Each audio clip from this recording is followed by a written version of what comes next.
মিয়া ভাই, ও মিয়া ভাই, এই আমি এই পাশে। কই টাকা তুলে নিয়ে আইছিস?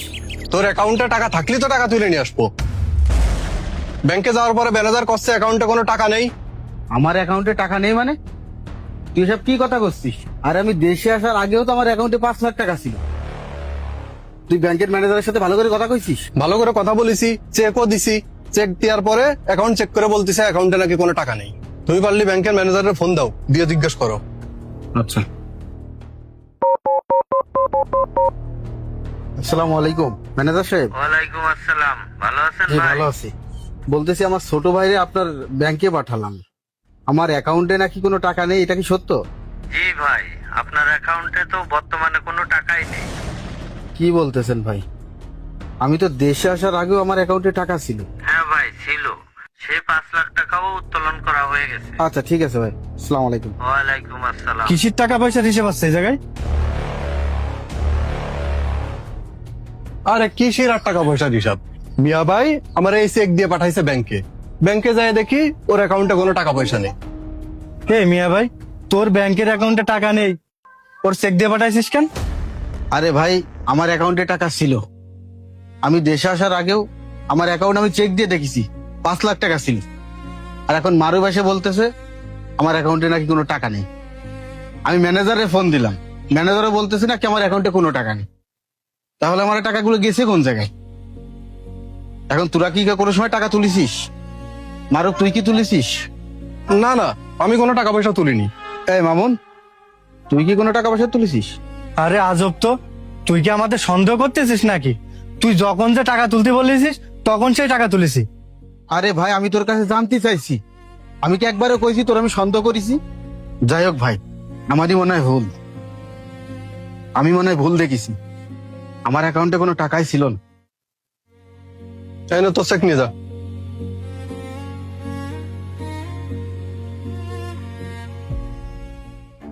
তোরে বারবার করে কইছি যা করবি সাবধানে করবি, এখন যদি ধরা পড়ে যাস।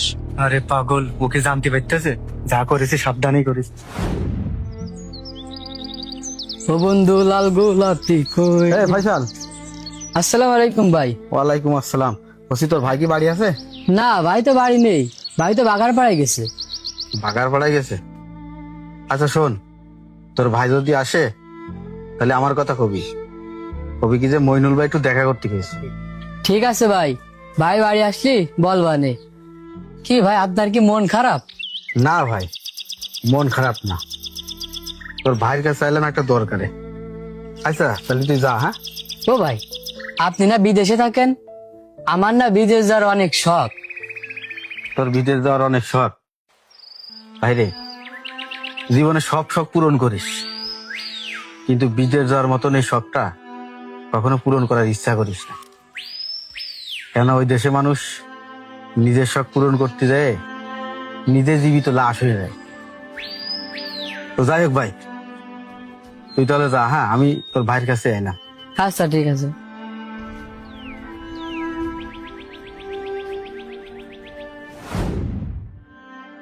আরে ভাই, কি এমন কথা যে তুই বাড়ির ভিতর করতে পারলি না, আমার রাস্তায় নিয়ে আসলি?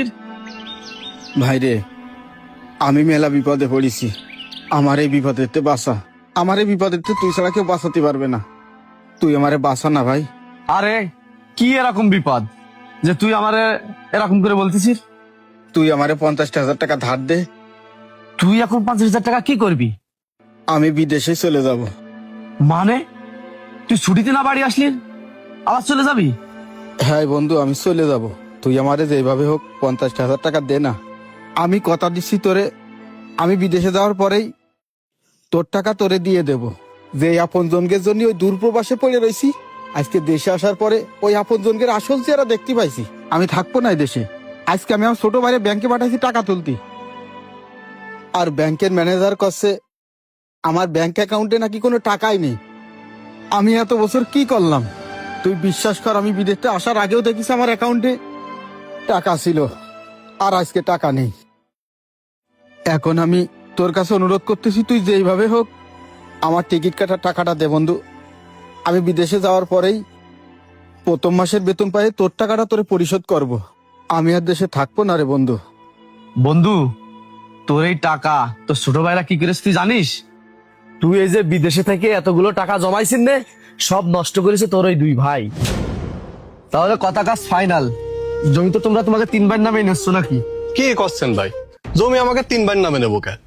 ভাই টাকা দিচ্ছি আমরা 2 ভাই, জমি আমাকে 2 ভাইয়ের নামে হবে, আমাদের বড় ভাইয়ের নামে না। কি বলেন ভাই? এই জমির মূল্য 12 লাখ টাকা।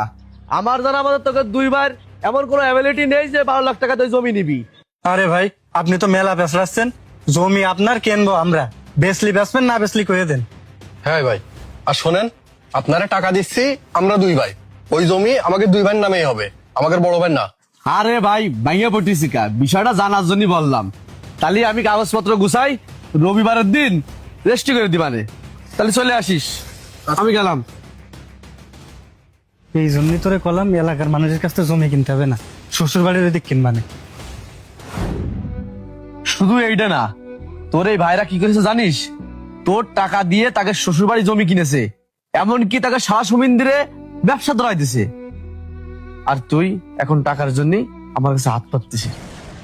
শোন ভাই, স্বার্থ ছাড়া এই দুনিয়ায় কেউ কাউরে ভালোবাসে না, 1 পয়সার দামও দেয় না। একটা কথা মনে রাখিস, তুই যখন আর বিদেশে না যেতে পারবি, টাকা ইনকাম না করতে পারবি, তোর ওই ভাইরা কিন্তু তোর পরিচয়ও দেবে না। পরিচয় আর না দেওয়ার কি আছে রে ভাই? আমার ভাইরা যে আমার সাথে এরকম করবে আমি কোনোদিন চিন্তাও করিনি। আর আজকে তো অনেক কিছু জানতে পারলাম। দেশে না আসলে আসলে এগুলো আমি কোনোদিন জানতেও পারতাম না। আমার ভাই, ওদের জন্য আমি কি না করেছি। আমার ভাইরা আমার সাথে এত লোক বেইমানি করবে আমি বিশ্বাস করতে পারতেছি না। সুযোগ তো তুই করে দিছিস, ওদেরকে বেশি আপন ভাবিছিস, আর ওরাই তোর পিছন দিয়ে ছুরি মেরে দিছে। তোর টাকায় তোর ভাইরা জীবনে ফুটানি করে বেড়াইছে, তোর টাকায় জীবনে আরামে এশ করেছি।